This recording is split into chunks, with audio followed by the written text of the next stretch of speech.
Okay, dear friends, welcome to Global Minds for Ukraine. My name is Ivan Gomza. I'm the academic director of the Public Policy and Governance program here at Kyiv School of Economics, and I will be your host. Today, we have prepared a splendid event, an authentic feast for the mind. We are glad to host a lecture by Professor Carles Boix. Before we start, I will briefly introduce our illustrious guest. Carles Boix holds a PhD in political science from Harvard University. And since 2011, he has been Robert Garrett Professor of Politics and Public Affairs at Princeton University. I personally consider Professor Boix one of the most outstanding living political scientists. And Professor Boix, I'm not trying to flatter you, I simply have no choice. There is only one another author whom I cite more extensively in my classes, and this is Charles Tilly. So Professor Boix has authored 4 books. I mean, in English, we are not counting those in Catalan. And each book was an event. His Democracy and Redistribution is the foundational treatise on the so-called new economic theory of democratization. His Political Order and Inequality dives deep into the violent origins of state-making. There, by the way, you can appreciate that Carles Boix received some extensive training in history while on BA and master levels. Finally, his latest book, Democratic Capitalism at the Crossroads, there Professor Boix addresses the impact of societal dislocations provoked by technological innovations on political institutions and arrangements. Finally, to close this invigorating presentation of our today's speaker, I want to hint that articles by Professor Boix are hidden gems. Have you ever been interested in how inequality in food access is imprinted in human bones? Or why some dictators must share power to remain in office? Or why do democracies have no choice but to resort to redistribution in the globalized trade system? Well, Professor Boix has written on all of that. And today he has prepared a riveting study and he is eager to share it with us. So I cannot delay any longer. And Professor Boix, the floor is yours. Oh, thank you so much, Ivan. You are very kind in your presentation. I'm really honored to be with you, even though it's online. And, I really want to say that this is a way of supporting your school and, of course, your country in these really dark times. That, in a different way, each of us, feels a pain. So I just wanted to let you know that. And so the title of the talk is Resilient Democracies. It's part based on a paper that we are writing with 2 authors and friends of mine, Pablo Veramendi and Daniel Stegmuller, who are at Duke University. And part of it is refers to the work that I have been doing on democracy. So I'm mixing two things, a bit of theory and a bit of empirics, to give you a taste of one of the my strands of my interests. The background of this is this sort of malaise that we all are experiencing and talking. These are just the titles of the Economist Intelligence Unit from 2010 to 2019. As you can see, everything is about democracy in retreat, democracy under stress, democracy at a standstill, in limbo, with discontents, anxiety under attack. And I think that, of course, in Ukraine, this is where you are, I would say, at the border between democracy on your side and non-democracy on the other. That's very much something that is there. But what I want to do is I want to sort of, push back against this and basically reassess this claim that there is a democratic backsliding that is happening. Sometimes everybody talks about that backsliding everywhere, including the US and Europe and so on and so forth. Doesn't mean that there is no contention and there is no conflict. And but at the same time, I want to sort of kind of discuss or debate or argue that there may be cases that are clearly about backsliding, but perhaps not a general trend that someone wants to portray what is happening. So I'm going to do this with some descriptive statistics. Then I'm going to develop some sort of conceptual or theory on why we see, at least in some places, democratic stability and resilience, even though there has been an increasing inequality. And I will suggest that there are things such as asset specificity, or if you will, capital mobility, and then the effects of income per capita, the decreasing marginal utility of income that may explain why even with inequality we see stability. And if we have time, I'll talk a bit about the structure of the international system, which is something that sometimes forget, but is fundamental, and we can see that, in fact, as we speak, in action on the ground. I'm going to do this then with a, like a test that where I employ, or we employ with Pablo and Daniel, a panel data that goes from the early 19th century. In fact, the best data we have is from early 20th century, till basically 2010. So just to start, when we think about democracy, the first thing that we see over time, and this is a graph that shows the proportion of countries, of sovereign countries that have had democracy since the early 19th century, meaning democracy, places with free elections and fair rules governing elections, with male suffrage, the red line, the solid red line, and the dashed line, and then the solid line, male and female suffrage. What we see is a trend upwards with these waves that Huntington talked about, the first one around World War I, then the second one after World War II, and then after the collapse of the Soviet Union, an increase that has led to about 60% of countries being democratic.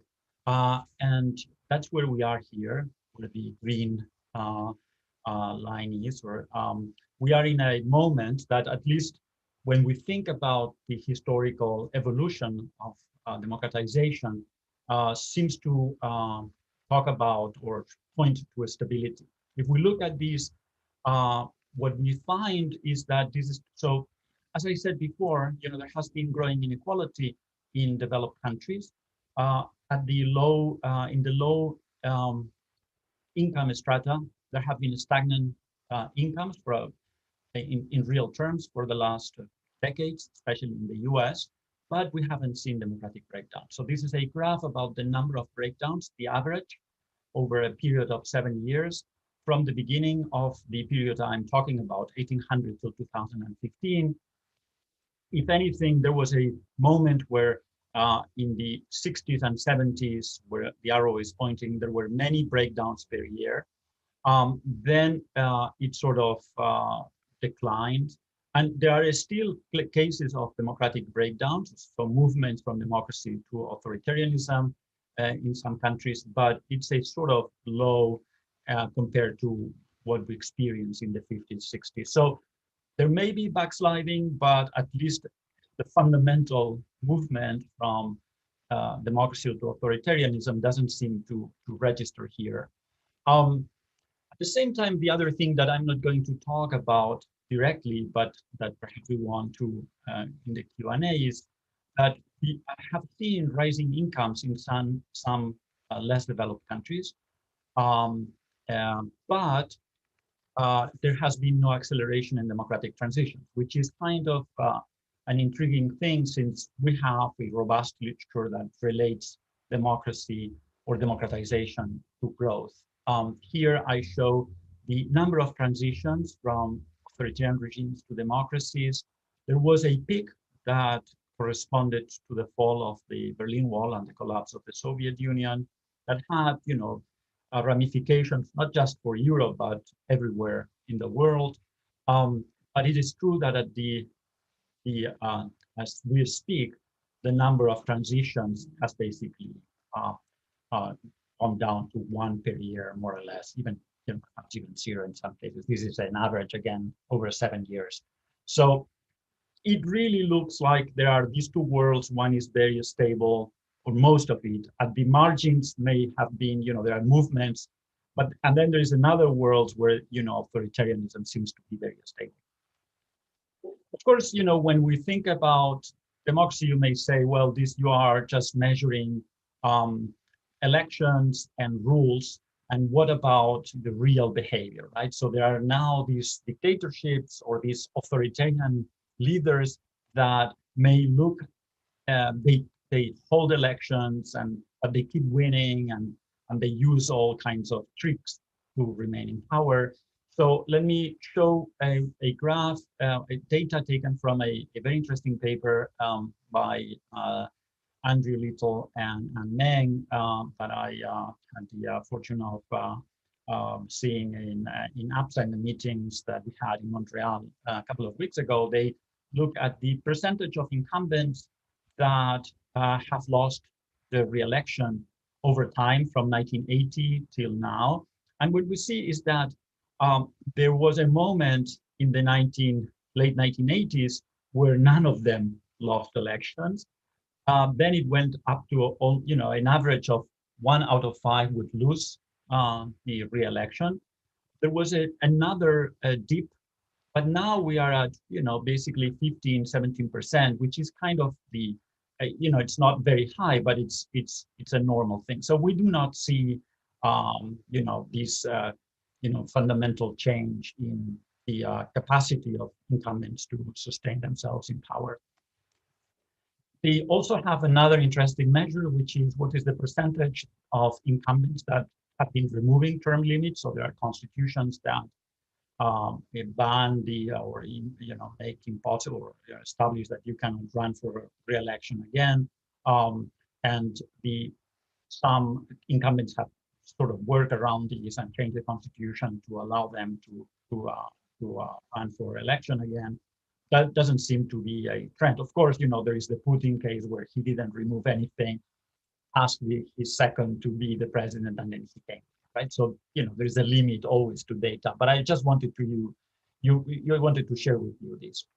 So having said that, and, kind of trying to sort of introduce this idea that there has been change, historical change, but we are at a time that it seems to be of a stability in terms of the distribution of democracies, that there may be backsliding cases, but there may not be as common and universal as sometimes some people claim. I want to go through a theory that relies on work that I have done in the past to think about why, in some cases you have democracy and some cases you do not. So the point of departure really of the theory is very, very simple. It's this idea that a democracy really does not carry with it guarantees that the sides that are competing in elections will abide by the result of the election, right? They cannot delegate on anyone, a third party, to guarantee that they will comply with the law, because this would basically mean that they would be surrendering their sovereignty. So there must be a democracy. For democracy to happen, to be stable, it's only possible if the sides, both sides or the many sides that are competing, have incentives to comply basically with the results of an election, even if that election means that you have lost the election, right? So they accept the possibility that the outcome that comes from an election deviates from what they would prefer, which is basically when you're a politician winning an election, then that allows a democracy to remain in place and to have what we would call a stable democracy. So having said that, this is the point of departure. I'm using a well-trodden concept, democracies in equilibrium, introduced by people like Barry Weingast or Adam Jaworski in fundamental papers. The idea is, how do we want to then model or think a bit more about what it takes for these parties in contention to have the incentives to accept democracy even when they lose elections, right? So what I'm going to suggest is that the incentives of these parties, that these groups, if you will, are going to be tied to, in the model that I'm going to suggest, to both their income, their position in the income distribution in society, and also the type of assets or wealth they have. Of course, this is not, I'm not making a claim that only these things matter, but I think that they are fundamental. There may be other factors that matter, like, religious beliefs or ethnic fictionalization, all kinds of stuff that can also have an impact. But I want to convince you that this is important, and it has, it takes us far. It's like a good car that you can. I want to sell the car. That you take this car, you're going to travel a long road with me, right? So in this idea, basically very simple. Think of a society having two types of individuals, P and W. P would be low income, and W would be high income. There are more P's than W's, so the majority are P's. As I said, these individuals have different assets. P has KP, some asset, some capital P, and whereas W has his or her own assets. There is a relationship between the income, the returns, and the capital they have. And so this leads to the income of P and the income of W. And by definition, the income of W is higher than the income of P, right? So there is nothing strange here. It's all by assumption. Those that have high income have more than those that have low income. From there, we can calculate the average income of society. So it's basically the income of all individuals that we add up divided by the number of those individuals. But also we can also measure the inequality that in this super simple model is the ratio between the income of the poor, or the P, and the average income. The bigger the income of the poor, the closer it's going to be to the average income. So the inequality ratio is going to be kind of 1. But if you have a income P that is super, super low, then the ratio is going to go to 0, basically, right? So it's the ratio, it gives us some measure that is comparable to more sophisticated measures like Gini's or things like that we tend to use in our research. Now, these interests of individual, or how we characterize these individuals does not just depend on the income and their position in the distribution of income, whether they are P's and W's, and the difference between P's and W's in terms of their income, but also the type of wealth. I want to, claim that the type of wealth that they hold also defines their interests. What do I mean by that? I mean that, we can think of wealth in many different ways, but I'm going to propose a way of thinking about wealth that is really depends on things that have been already written, were written by Adam Smith and then recovered by people like Albert Hirschman, and that wealth can be defined by their specificity. And what do I mean by specificity? I mean that there are types of wealth that are very specific to the country where they are, and there are some types of wealth that you can use everywhere, not just in the place where they are actually, or the country where they are, but in other places, right? So think of very specific as land, or you cannot take your land with you. You can pocket some land in your, you can put some land in your soil in your pockets and live, but this doesn't take you that far, right?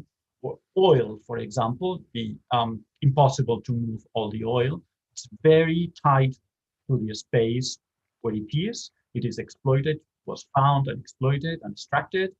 Then there are things that are very non-specific, like, I don't know, things like being a dentist. Everybody has teeth. If you're a good dentist, you can be in Kiev, you can be in Paris, you can be in Budapest, I don't know, wherever.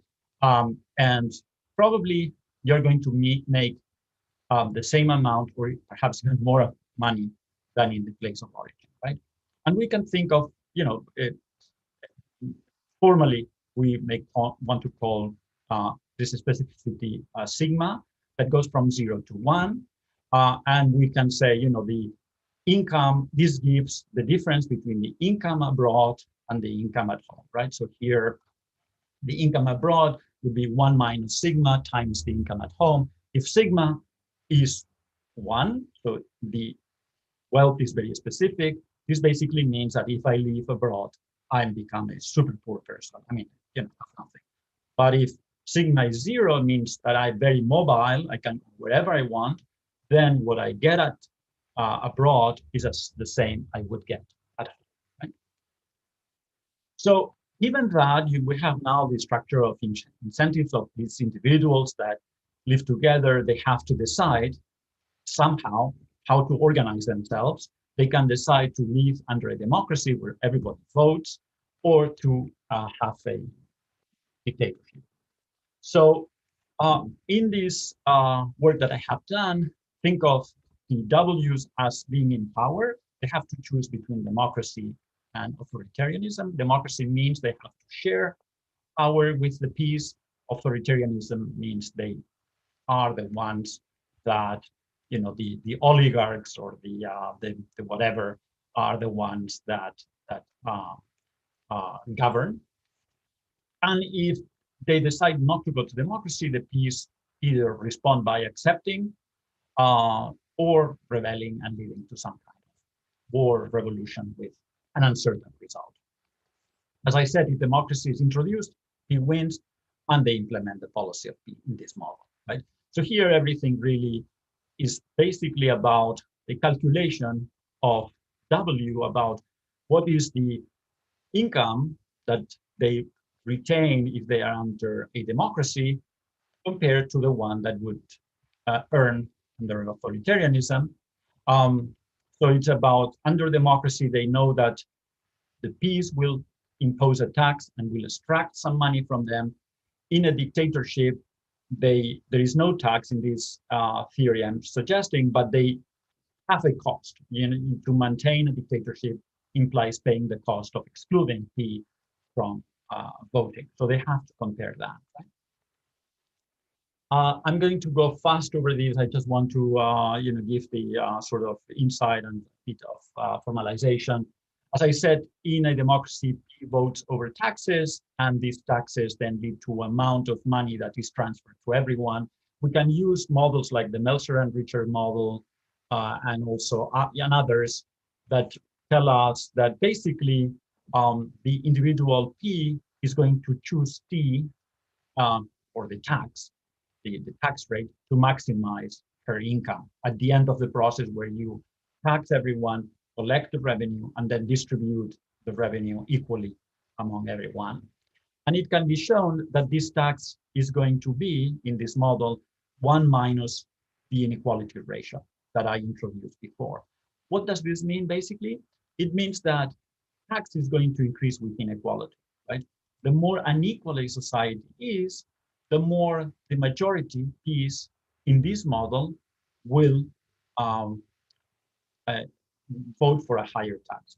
If there is a lot of if it's a very equal society, the tax is going to be very low. At least this is what the model says. And well, let me just stay here, because otherwise I'll spend too much time. Now, when they vote over the tax also is constrained by what I introduced before, which is asset specificity. Right? If you tax someone too much, and this someone is someone that has a wealth that can be transferred abroad and earn the same revenue that at home, then that person that has that wealth probably will choose to leave, right? So you, knowing that, cannot tax that person to death. You have to restrain yourself. The tax has to be less than so you have to impose a tax that makes the person you are taxing indifferent between staying or leaving, right?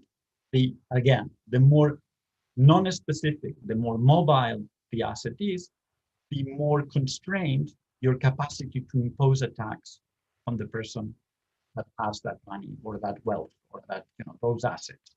So the dentist, probably you don't want to tax the dentist. But the landowner or the oil owner, probably you can. It's not that you want, but if you choose to, you can tax them at very high levels. Right? So just, I'm not going to go through the formal stuff so that we can have time to show the data and the the statistics that I have prepared. The second thing I want is that there is another constraint that, in a way, perhaps it's not a constraint, but that we can think of income as having this declining marginal utility, right? So when I'm very rich, the last dollar or euro that I earn, it's really not giving me much more in terms of utility. I have already everything I need or want, so that it's not very valuable. And this, I want to claim, has also an impact on the calculations of the W's of the high-income individuals, because as they become richer and richer and richer, especially in a sort of rich society, they may be more willing to pay a transfer than to impose a dictatorship, because the last dollar that they pay is not very important to them, right? So let's go back to this question of, we have on the one side inequality. Inequality leads to higher taxes, but at the same time, in terms of asset specificity, a society where wealth is very mobile, can be moved abroad, that's also something that imposes constraints on society, right? As I said before, the W's, when they decide based on what is the tax that a democracy will lead to, compared to what is the cost of maintaining a dictatorship. And they are going to choose the regime basically in terms of the one that gives the most, right? So if the costs of repression or exclusion are very low, they will tend to go for an authoritarian regime. If the taxes they have to pay in democracy are very low, then they will choose democracy, right? So let me show this in a slightly more sort of graphical way. So here I show to you a graph that has in the y-axis inequality that goes from low inequality to high inequality, and then in the horizontal axis, a country that has zero specificity of wealth, so very mobile wealth, and basically high specificity, so the place with oil and land and so on.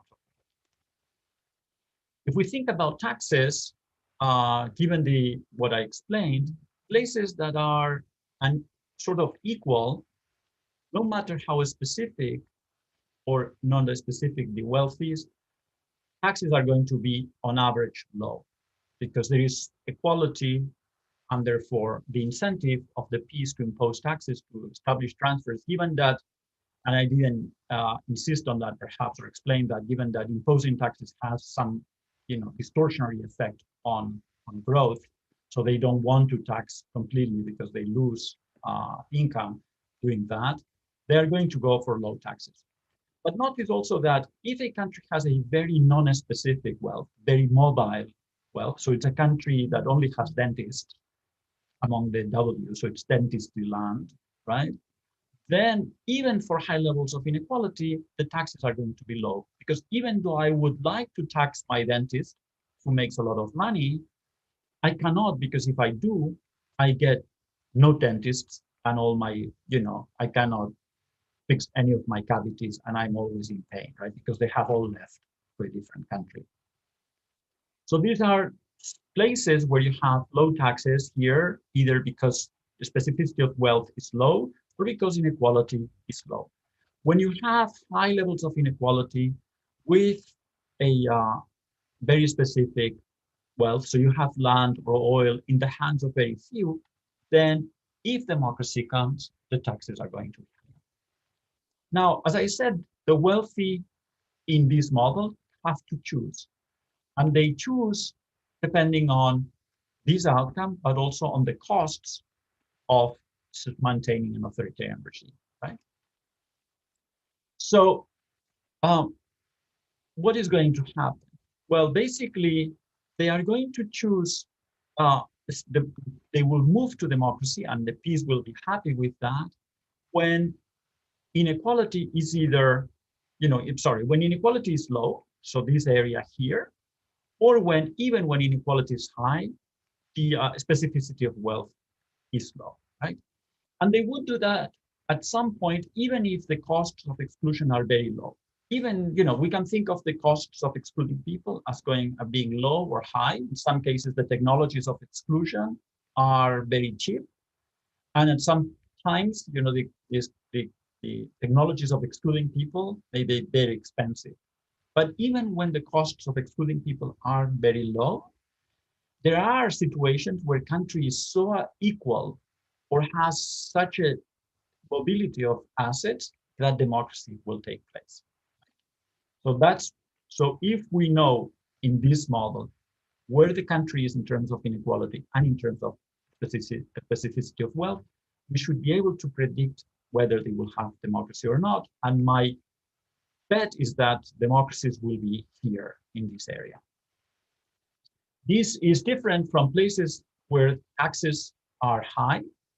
In those places where taxes are high because you have a conjunction of inequality and specific wealth, then even when the costs of excluding are high, the wealthy are going to go for a stable authoritarianism. They will prefer to have repression than concede, right? They will rather prefer to have their oil, their mines, or whatever it is, than go to elections and be challenged or, have to pay high taxes.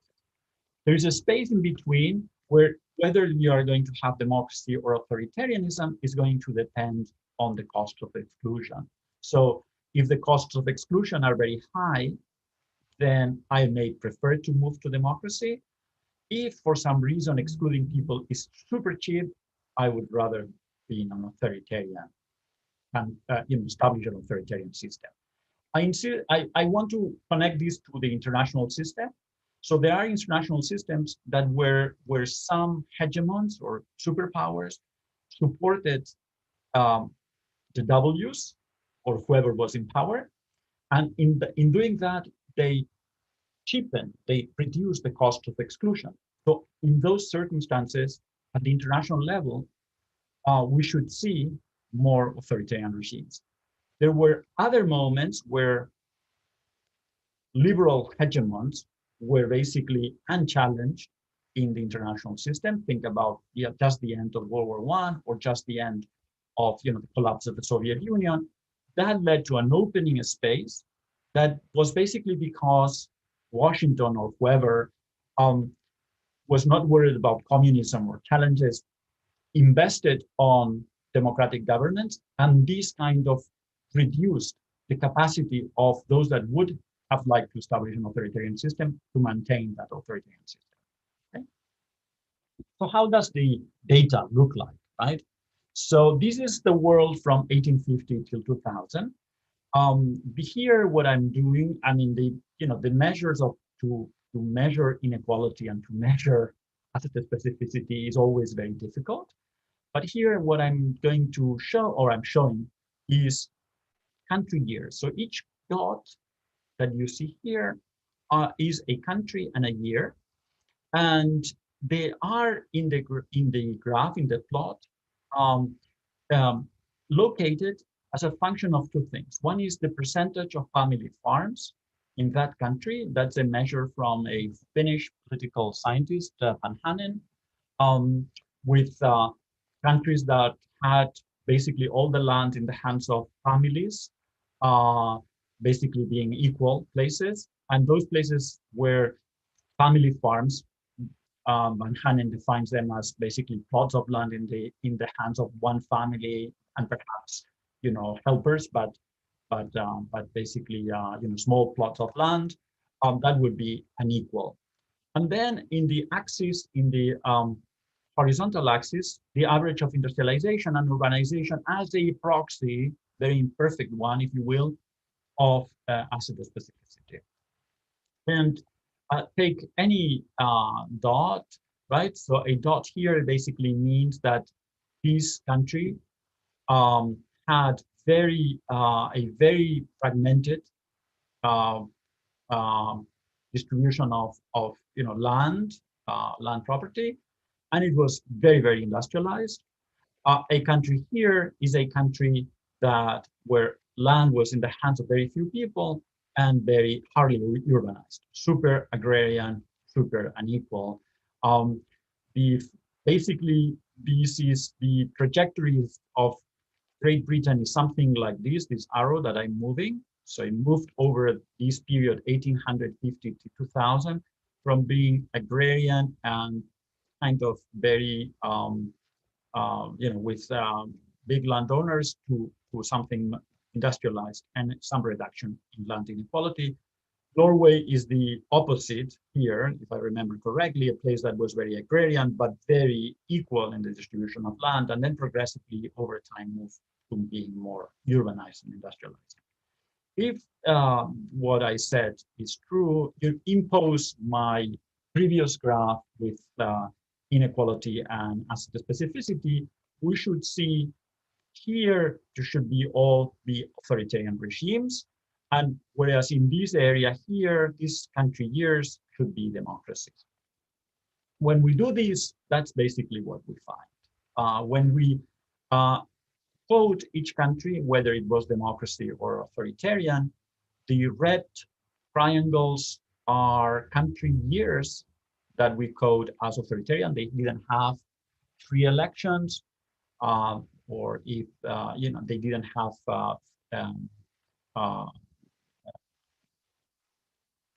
universal suffrage. The blue dots are democracies, and what we find is that democracies are basically in the area where you have either low levels of inequality in the agrarian sector, or they have basically so they have here a kind of equality in the distribution of land, or they are industrialized, independently of how the land is organized, the property is organized. So that's the first approximation that I would I'm bringing in to say, the car that I'm selling you is a good car. You should use it and you should teach it in class if you like this stuff. It's not, 100% sure. It's just an approximation given the kinds of data we have, and given that the model is very simple. So with Pablo Veramendi and Daniel Stegmuller, we have done more work, recent work, where we are exploring democratic breakdowns, and we do some survival analysis. And what we have done is that we have constructed a data set from 1900. It says 1990, but it's a mistake. It's a mistake. It has about 120 years observations, and our two fundamental variables of interest is one, income, in the idea being that income is related to the process of the emergence of more non-specific assets, but also because there is this, as I remember, I talked about declining marginal utility of income, and then total inequality, which is a difficult measure to construct, and we use for the agricultural sector the so-called Ansel-Samuels Rural Inequality Index, and then the standardized World Inequality Index for the part that is not agrarian, and we construct a total inequality measure. We calculate proportional hazard models. We introduce region fixed effects. We control for past breakdowns in countries. And what we find here is basically, let me see if I can move this. Well, so this is basically the plotting of the results. What is the survival function of years? So how many years a given democracy survives from the moment a country is democratized, according to two parameters, inequality and development. So here we set our simulation, given the results we got from the survival models. We simulate what would happen in a country that had an inequality that is high, so at the 90% in the distribution of inequalities in our sample. And then we play with two two possibilities. One is that the GDP per capita of the country is very high, so that the per capita income is at the 90th percentile in the distribution of per capita incomes in our sample versus a country that is at the median in the distribution of incomes, right? So a rich country and a middle income country. And what we find is that even though inequalities, I'll show in a second, has a negative effect on the survival of democracy, so the breakdowns happen more often or sooner, the probability that a democracy breaks down kind of that the democracy survives sort of collapses or falls very quickly for a middle income country that is very unequal, whereas in a country that is relatively unequal, very unequal, but very rich, the democracy survives for a much longer period of time, right? After 100 years, it still is almost like the survival rate is above 60%, right? Let me show this in a different way now, combining the per capita income of country according to estimations of our model, the per capita income of the country and the level of inequality. So here you have a three-dimensional, beautiful, I think, graph that one of the co-authors prepared, where you have in the vertical axis the probability of breaking down as a country once you move into democracy. What is the probability that you will break down? And for two variables. So one is how rich you are, so very poor to rich, so that would be the log GDP, and this would be the level of inequality from low inequality to very high inequality. The probability of a breakdown is extremely high for those countries that are poor and unequal. When they become more equal, the probabilities start to decline, that there will be a breakdown. And when they become richer, the probability of a breakdown also falls. And there is this plateau here, the combination of being rich and being equal, that seems to be correlated, if you don't want me to use any kind of causal language, is correlated with the absence of democratic breakdown. This is a graph that is very similar to the one I showed at the beginning with blue and red dots, but here in a three-dimensional structure, right? So it's the same idea that you have the combination of poverty and, or if you believe what I said, asset specificity in non-industrialized countries and or non-service economies, and inequality really is detrimental to democracy. Let me show a couple of graphs more, and then I'll try to wrap up. I have looked at, so remember that I said that what is fundamental in democracy is that the losers consent to them losing an election. So what is the relationship between, the probability that losers consent to lose an election and inequality and income? We use the lack of consent by losers using the VDEM index that has become very popular among people that work on democratization and stability of democracies. And what this graph shows, I'm going to just focus on the left-hand side graph, is that the marginal effect of inequality is positive in countries that are low in GDP, basically meaning that as inequality increases in poor places, that leads to a reduction in the probability that losers will consent to losing elections. Interestingly, for high income countries, inequality doesn't have any, right? So again, this kind of shows that although inequality perturbs, it's kind of affects how likely a democracy is to be in place and how likely parties that are in contention will accept the losing elections.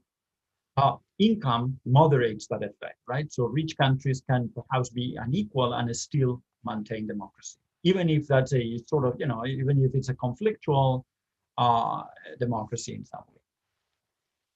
The final graph I want to show is something slightly different. Instead of focusing on inequality, I want to use the measure that EDM has developed on what they call societal polarization, how polarized ideologically societies are. And the results are very similar to the ones that we got for inequality. Here I'm showing with the results we have, with estimations we have, I'm plotting, I'm simulating these results. I'm showing what is the survival of a democracy that is polarized, very polarized, right? So this is a country where polarization is at the 19th percentile in the full distribution of polarization outcomes in our sample for two levels of income. A rich country, that would be the blue country, and for a red country would be a medium income country. In a rich country, even when polarization is very high, what we get is that democracy survives, right? So the probability of a breakdown is extremely small. About 95% of democracies are still alive, would be still alive according to this model, if they are very rich. Whereas in a median income country, the probability that the democracy does not survive, that it survives, declines. So at some point is below 60%. I had some things on the international system, but I'm going to not show these, and perhaps in the Q&A we can talk about this. So let me just wrap up. What I wanted to share with you is, reflecting a bit on trends that we have now, and saying that inequality and development matter for democracy. Inequality certainly destabilizes democratic regimes, at least in the data we have. Bad income reduces the effect of inequality. And this may explain why in most democratic regimes in developed countries, in spite of all the changes that we see, the polarization, the growth of far-right parties, and so on and so forth, these democratic regimes seem to be still very stable. I'm not saying that they will be. There are many things that can change, but so far, that's what we sort of find in the data. As for democratic backsliding, the data does not support the claim that there is democratic backsliding everywhere. There certainly are cases, so I'm not denying there are, but it seems that there are lots of places that seem to be very stable. Certainly, what we do not find is transitions from authoritarian to democratic countries anymore in the last 10 or 15 years. So there seems to have sort of hit like a ceiling that may change, either because the international system changes or because conditions at home change in some way. And the thing that I have not had the time to talk about is that democracy basically is not just shaped by, or the likelihood of having a democracy is not just determined or affected by domestic conditions, but also international conditions. And this may explain why we have seen, the progression of democracy has not been linear, right? It has not sometimes come with just development or whatever thing that changes at home, but it comes in booms and busts, right? So there were moments where democracy was high and peaked at the international level, and then there were moments where it collapsed, and this seems to be related to the policies and the interaction of these super big countries or the superpowers or hegemons that have their own calculations about whether to support or not democracy or authoritarian regimes abroad. And so here I stop, and thank you again for listening to me and following this super quick. Well, thank you. Actually, it is we who should thank you for your brilliant presentation. And actually, I think as a host, I have the right to start discussing and also reacting to the material you have presented. And first of all, I would say that as a true social scientist, you actually presented us with a puzzle, because in your presentation and your findings, you go in a kind of a counter current to the esprit du temps, so the mindset that we are having today. I mean, you disagree with Anne Applebaum about the twilight of democracy, with Adam Przeworski about the crisis of democracy, Ivan Krastev about the losing fight for democracy. The fight is lost by the West, obviously. So you disagree. Actually, you actually put it very bluntly that, well, guys, there are ups and downs, but things are going, they might be okay. And on the other hand, and here the paradox I'm referring to, actually, your findings, they're very discouraging for us here in Ukraine, because I got it. It's really good to be rich and equal. Then you'll have a stable democracy. But in case you are not a very rich country, and about measuring inequality in Ukraine, we can have some discussion. But anyway, here's my first question. What about prospects of further democratization, or maybe the perils of authoritarian drift here in Ukraine, as it is might be precised by the model? So that is my first question. I'll put you all everything I have, and then you'll be free to answer whatever you want to. So the second one is actually about the puzzle, another puzzle you built us when you referred and actually entered into the discussion with the classical modernization theory. And you said that here income is rising and still we have no other instances of democratization. You put it as is, well, what is going on here? And I actually was thinking that maybe something else is going on here, why we don't see many other instances of democratization. And two alternative suggestions are, first one, maybe authoritarian regimes are learning, the concept of authoritarian learning, that actually dictators, they now know more tricks how to freeze democratization, how to stop the development toward the desirable for people regime. So maybe the answer why there is no more democratization is authoritarian learning. And second, how about a kind of a saturation level? I mean, there are no more countries to democratize. Something like, well, everything that could have democratized, they did it, and nothing more is to be there. So it's like a kind of a second puzzle you might be eager to answer to. And the third one is about the future prospects. I mean, since there is this very intricate game between inequality and democratization, what about the process we are observing right now? I think you are aware about the Great Compression theory, that in mid-60s, the inequality actually dropped, and now we are seeing the rising rates of inequality in the industrialized, prosperous West as well. So how is the rise in inequality, what is it doing to the prospects of liberal democracy on the global scale and in the golden billion? I'll stop here. I have some other questions and comments, but I don't want to bombard you. If you answer very quickly, and then I might take something else from my pocket. Please. All right. Thank you, Ivan. These are fantastic questions and are very difficult, and I'm not sure I can answer them very well. So the first one on going against the current, yes, I grant that I'm going a bit against the current. I think that part of it is that I think there are two things here. One is data. So I think that some of the literature on backsliding, I mean, I'm going against the current, and I think I'm also going against the current with some of my colleagues. So I'm perhaps not very popular at this time, even here where I'm speaking from.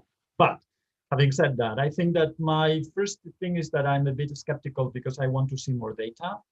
So, the data we have, I mean, so what I'm worried about is that there are cases, and I'm not going to mention some of them in Eastern Europe and other places where there has been a regression of some sort.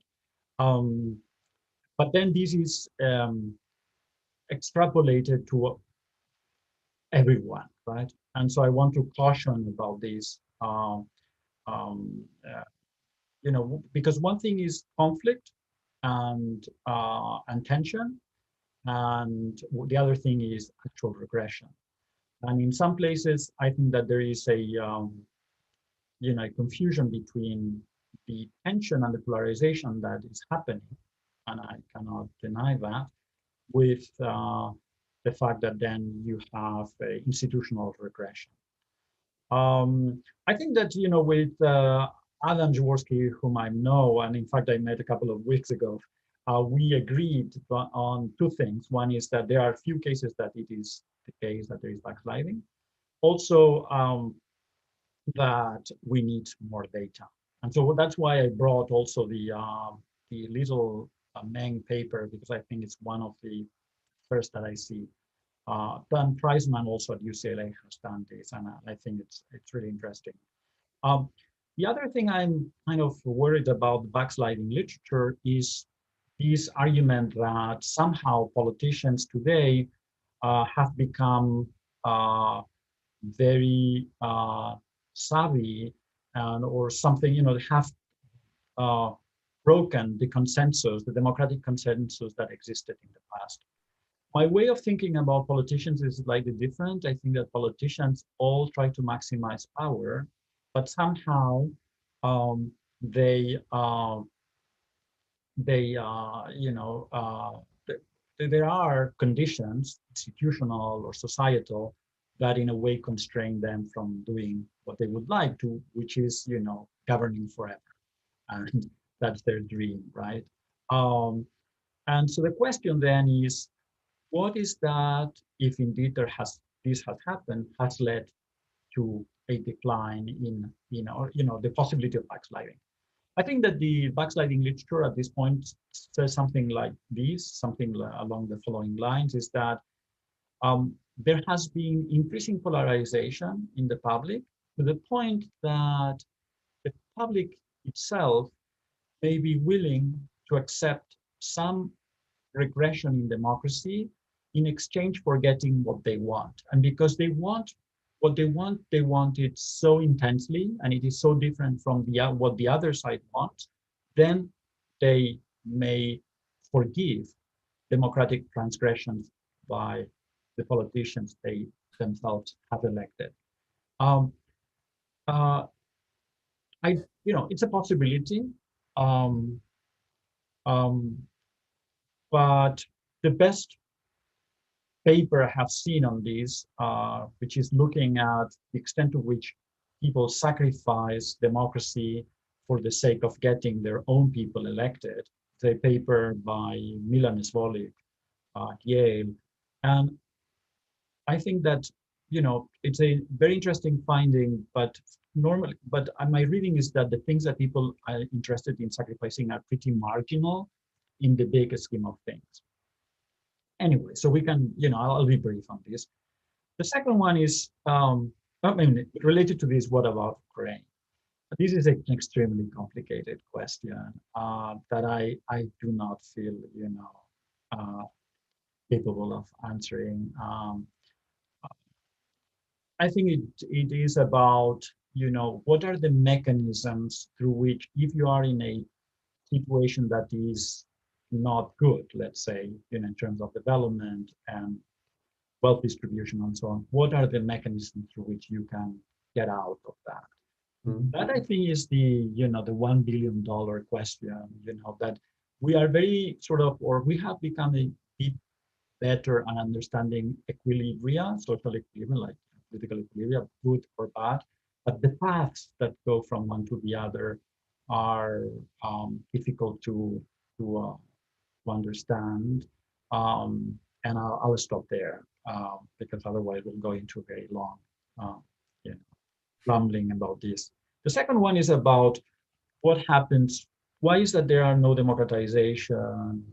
democratization? I think that the two things that you mentioned are perfectly, I think they are, completely, I would agree with them 100%. The one is authoritarian learning. I would put it in terms of slightly different, that, but it's the same thing, is that the technologies of exclusion, of control, have improved, have, right? So there was a time in like 20 years ago that there was sort of optimism, and I think it lasted till the Arab Spring, optimism about the use of new technologies to coordinate democratic movements, oppositions to authoritarian regimes, and so on and so forth. And this has been followed by a period where we see authoritarian regimes like China and others that have perfected ways of gathering information about all of us, or Chinese citizens, and controlling, and so on and so forth. So I think that because it reduces the costs of excluding people, makes it gives a stronger incentive to maintain authoritarian regime. So it's the authoritarian learning through the with these technological shocks that have occurred, that have allowed regimes to take advantage of them. Then, of course, there is this other saturation level, or the I would put it as structural conditions. If we believe what I explained, there are some countries that have, a constellation of factors that make it very difficult to. They may go back and forth. So I'm not saying there are some that go back and forth. They are semi-democracies. They have democracy for a while, then they go back to dictatorship, and so on and so forth. But democratic stability is kind of difficult for them to reach. But again, because there has been growth in some countries, I think that authoritarian learning or technologies of control seem to matter for those that have taken off in terms of their economy, but they still are not, they have not moved to democracy. As for the third one, yes, so we have gone from a world of the Great Compression to a world where there is this sort of, to use the David author's work, there is this thinning of the middle class, right? So there seem to be two forces here operating. One is basically technological change. So there is automation and capital labor substitution, not just among blue collars, but also white collar workers. Lots of things that were done by administrative staff and things like that. Now you can do as a professional or self-employed person, this and that alone, with your app and whatever. So there has been a sort of reduction in those groups, and then of course trade and globalization. There has been